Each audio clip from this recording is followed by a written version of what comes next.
Esta es una revelación de los pájaros, de los niños de ámbar que derrapan en la ventana y fuman sobre la carretera. ¿Yo qué soy? Un loco que patea latas vacías en la calle. Leo un poema en el auricular y me desnudo en tu ventana como si tu barrio fuera Viricuta, como si la señal del venado estuviera en los callejones del pueblo de Lechería, con las aves de corral y tus amantes. Aquí hay una catarata de luz, una ninfa de colores que habita en los durmientes. Te converso al oído, se enamora de ti y se enamora de mis amigos, de mi madre, pero ella sabe de la misma ruta hacia la fábrica y sus señuelos. ¿Quién soy yo? Tal vez un desconocido, un loco que transita en los pueblos y ciudades y en tus manos el cirio frente a las ventanas por coloridos. Revelación de las aves que al final del invierno anidan en tu pecho. La memoria tiene que ver en las gorditas que hacía mi abuelita, que no son las gorditas que comemos en el DF, que son gorditas hechas con el maíz martajado, bien martajado, y le ponías frijoles o papas con huevo. Y el huitlacoche. ¿Qué el huitlacoche? Porque el huitlacoche es como misterioso. Es negro, para empezar. Yo creo que el huitlacoche es sexual. Es húmedo, es negro. Y es en el mejor sentido de la palabra porque es un hongo. El huitlacoche es un hongo que viene de cuando la mazorca se está echando a perder.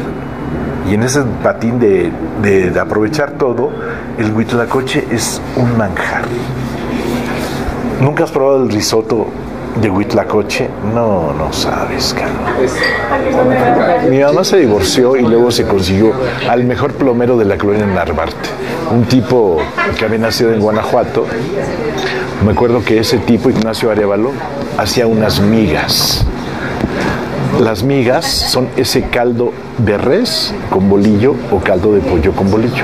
Descubrí un puesto de migas en un barrio non santo de la Ciudad de México, en Tepito. Decías, creo que hay uno en La Obrera y en Tepito. Dices, las migas. O sea, las migas, ¿quién las habrá inventado? Pues aquel cuate que terminó la fiesta a las 5 de la mañana y que sus intestino grueso y delgado estaban saturados por una chorreada. Una chorreada, ¿sabes qué era? Era café con leche con piquete. Porque el té por 8, si sabes qué es el té por 8, o sea, el té por 8 centavos y las chorreadas te habían puesto ya con los intestinos a full, entonces necesitabas unas migas, o sea, un caldo nutritivo para, antes de caer en la famosa sandía o paleta de sandía con la cruda que es directo al velorio, es mejor unas migas. Cuando te hablo de las migas de mi papá físico y de las gorditas de mi abuela, son cosas que se han perdido un poco por lo cosmopolita que ahora somos, ¿no? Entonces, el manjar de las gorditas de maíz, que las pones a cocer, las gorditas se inflan, ya que están no te calientes, las abres con un cuchillo, se abre y ahí pones encima, ya sea los nopales con huevo, el huitlacoche, los frijoles. ¿Sabes que en Zacatecas sigue pasando eso? En San Luis Potosí. Cuando hablo de que en la Ciudad de México las gorditas de las esquinas son horrorosas, o sea, las gorditas de ¿cómo se llama? Chicharrón prensado, son el infierno. Doña Soledad Hernández, viuda de Cruz, vino a perseguir a su hija que se había venido a la Ciudad de México. Mi mamá, cuando a veces tenía que trabajar, me dejaba con mi abuela. Mi abuela no se hizo responsable nunca de mí, sino que más bien era el apapacho, ¿no? Entonces tiene que ver al apapacho. O sea, es una mujer que nació en la Huasteca, en Río Verde, en San Luis Potosí. Y no sé si era indígena Tenec, no sé. Pero sí tiene que ver con esas mujeres en donde la fuerza espiritual y la fuerza física de pronto la llevaron a buscar cómo estar mejor. Por eso se viene a la Ciudad de México. Ya no regresa, jamás regresó a Río Verde, jamás. Y se quedó aquí.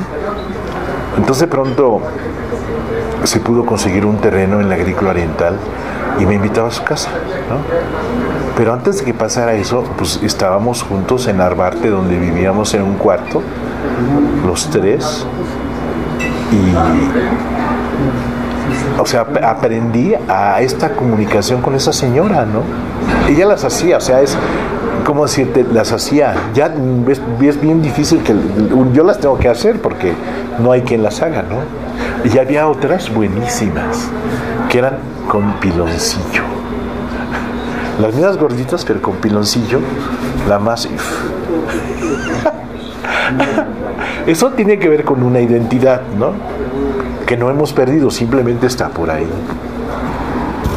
El risotto de este lugar, no sabes. Vamos a tener que compartir con todos ustedes. Dicen que cerraron la fábrica de acero, que ese hombre que repara autos no volverá a verte, no volverá a verte.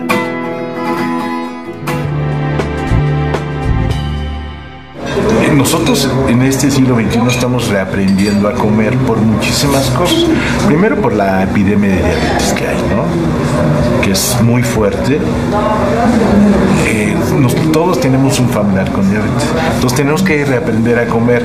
Cuando hablo de las migas o de la capirotada, pues es trigo el más vara, ¿no?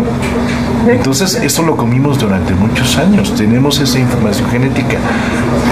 Te contaba un poco que pues en la revolución hubo 1 millón de muertos, entonces había que comer ahora porque quién sabe si mañana ibas a comer, ¿no?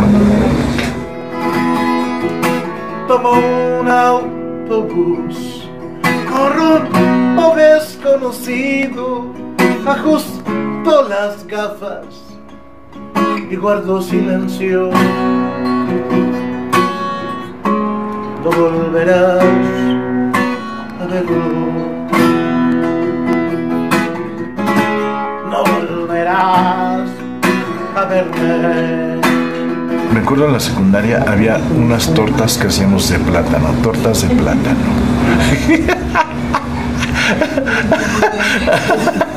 Digo, y valga el que no es comercial ni nada por el estilo, hacíamos unas tortas de chocolate Carlos V amargo.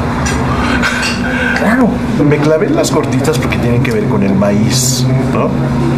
Pero también los bolillos tienen que ver con lo cotidiano. O sea, la torta de huevo y las tortas de nata, como nos fueron, pues eran el salvavidas, ¿no? Era lo que te alimentaba, te hacía sentir en casa, no te hacía sentir no abandonado por la vida. Y eso te recordaba a la familia.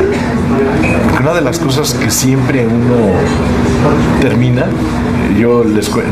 mis cuates los más gruesos, rock and rolleros, metaleros y rupestres, siempre van a ver a su mamá.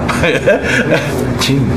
Y si van a ver a su mamá, decirles que mi mamá guisa bien sabroso. Entonces, es la raíz, la memoria que tiene que ver con la familia. Y otra cosa es cuando había un poco de más, voy a decir, un poco más de varo, un poco más de dinero, y tu mamá podía hacer un mole. El mole, ¿no? Hay un guisado buenísimo que alguna vez hizo mi mamá, que es una cosa que se llama manchamantel, que es un adobo con piña. leña.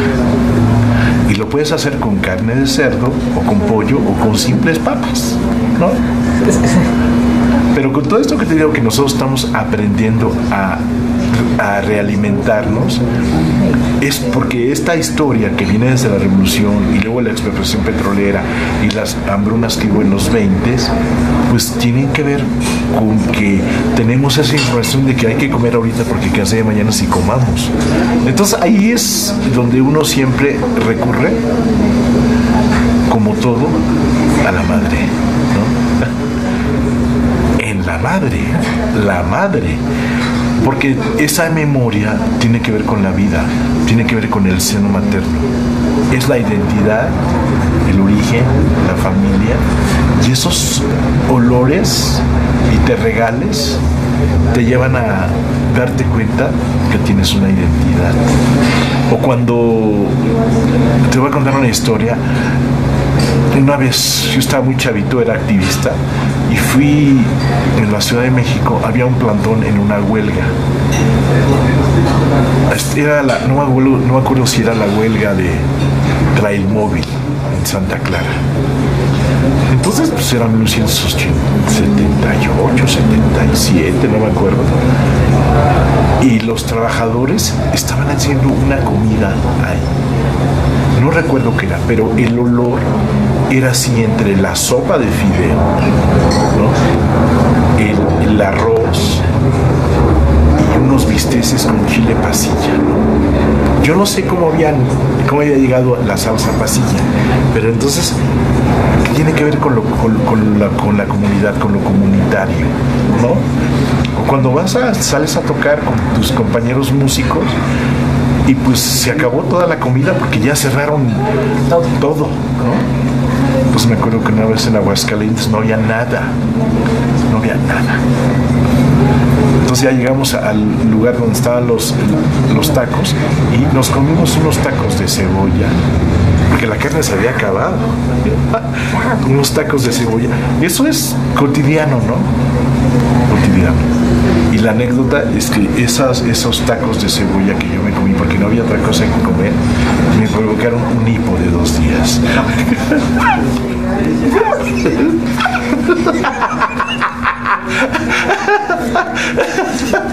Cuando empezamos esta conversación, pensando en lo comunitario que puede llegar a ser una familia, con todo lo disfuncional o funcional que pueda ser cualquier núcleo familiar, hombre, mujer o quimera, o tío y tía y sobrinitos huérfanos X, tiene que ver con lo cotidiano. Lo cotidiano es lo más maravilloso. A veces los medios masivos de comunicación minimizan lo cotidiano, ¿no? Lo bueno es que estamos en un país libre y puede haber desde un centro comercial hasta un señor que vende tamales en la mañana y que te puedes comprar tu guajolota de mole oaxaqueño. o digo, no vayamos lejos. En cualquier momento, ahorita, aquí en el Combi, aquí, en la calle de Ajusco o en el municipio libre, va a pasar el hombre que dice: tamales oaxaqueños sabrositos. Pero eso tiene que ver con que sí podemos estar mejor, podemos alimentarnos mejor y buscar lugares donde podamos realmente estar felices con un plato. Yo creo que los tiempos van a ir cambiando para mejor. Por eso digo que estamos aprendiendo a comer ahora. Ali, no bastará rezar para encontrarte y buscarte en esta carretera aquí.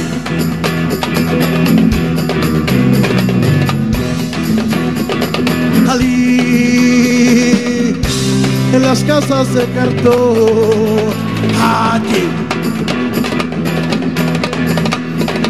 Ali, en la lluvia negra, lluvia del corazón.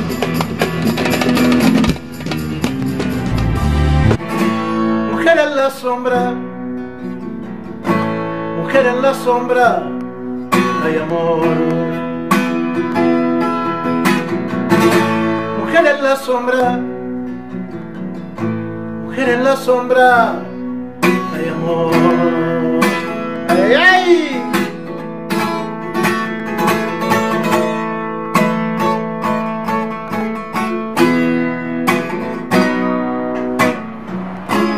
El rock siempre te lleva a otros viajes, ¿no?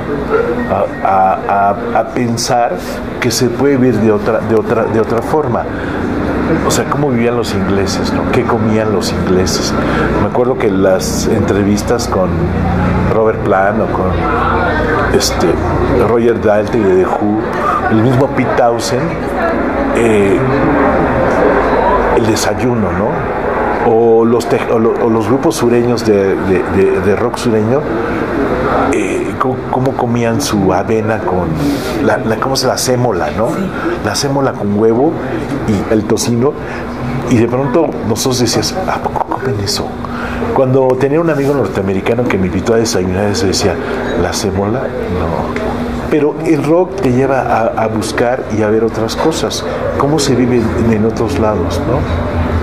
O sea, ¿cómo podemos estar mejor? A lo mejor el desayuno continental, pues ¿qué es? El café, el jugo de naranja, los huevos con tocino, ¿no? Pero tiene que ver con la prisa. Cuando yo, por eso vuelvo a la pregunta de las gorditas no tienen que ver con la prisa, tienen que ver con el cariño, ¿no? En este caso, tomo ese tema porque es fundamental, porque estamos hablando de esa memoria e identidad, ¿no? En la esquina de Colima, atrás del Multiforo Alicia, hay unas hamburguesas increíbles. Increíbles. Es, yo creo que el mejor puesto callejero de hamburguesas de la ciudad. Sí. La onda de las hamburguesas en ese lugar es que sí son como orgánicas, ¿no? No quiero convencerte de que vayas conmigo la próxima semana a la Alicia a comer unas hamburguesas, no. Pero sí tiene que ver con la vida nocturna. La vida nocturna, y con que hace 20 años que vamos. Los que alguna vez tocamos en el 9, yo me acuerdo que una vez toqué en el 9 con ¿cuál? El grupo ¿cuál? La que había sido banda de Rodrigo. Pero un día me tocó ver a Chuck Moll, tocando Chuck Moll, palomeando con Ricky Lewis. O sea, en un momento que pensabas que Chuck Moll y Ricky Lewis no tenían nada que ver, de pronto Jorge Reyes, ¿no? Jorge Reyes, que había traído toda la cultura oriental, toda la música hindú, toda la música de Ketama a México en sus últimos viajes, que había aplicado la música hindú al rock mexicano, tocando en el 9 en su último disco. No me acuerdo si era Caricia Digital, no me acuerdo. Pues sales así con un hambre que dices, un hot dog, no me importa si es de pavo o no de pavo. Sí, porque esta situación que hablábamos hace rato de la memoria tiene que ver que la comida es la memoria también del corazón, porque tiene que ver con los amores, ¿no? O sea, ¿tú te acuerdas qué comía tu primer novio? ¿O qué te invitó a comer tu primer novio? ¿Dónde te invitó a cenar? O a lo mejor nomás te invitó un Twinkie Wonder. Es como las canciones, ¿no? Las canciones, si tú escuchas una canción de los Beatles a las 3 de la mañana en un lugar, te va a llevar a un túnel del tiempo, ¿no? Me acuerdo que una vez estaba yo en el Estado de México, en la casa de mis padres hace muchos años, y de pronto se puso una feria de pueblo, como a una cuadra. Me acuerdo que había unos columpios, esos columpios que nos subíamos, y luego ya se acabó, y había una música, creo que estaba Miki Laure, luego pasito tun tun, pasito tun tun, pasito tun tun, y de pronto empieza la guitarra de Paco Yescas. Tengo roto el corazón, la canción del Aragán de Mujer de Hotel. A las 3 de la mañana dices, esto no puede pasar. Es ahí pues nuestra identidad, ¿no? Nuestra identidad, que tiene que ver con eso, que tiene que ver también no solamente lo que pasa en el radio, no solamente lo que pasa en la tele, sino la vida cotidiana. Qué gusto que estén aquí. Lo habíamos, se había suspendido este evento porque, bueno, pues ya saben, la vida es difícil y aparte muy cara. Vamos a tocar una canción que está dedicada para este lugar. Pues fíjate que yo nací en Veracruz. Nací en Veracruz y vivo en el DF hace muchos años. Y pues estamos echando desmadre con todo y camisas tejanas y mexicoamericanas. No sé qué hacer cuando suene ese silbato, suena amanecer y yo soy una mujer, un animal con aliento de pantano. No volverás a verme, no volverás a verme. Dicen que algunos miran aún la luna y que en la carretera la línea es la espuma. No volverás a verme, no volverás a verme. Mujer en la sombra, mujer en la sombra, hay amor. Mujer en la sombra, mujer en la sombra, hay amor.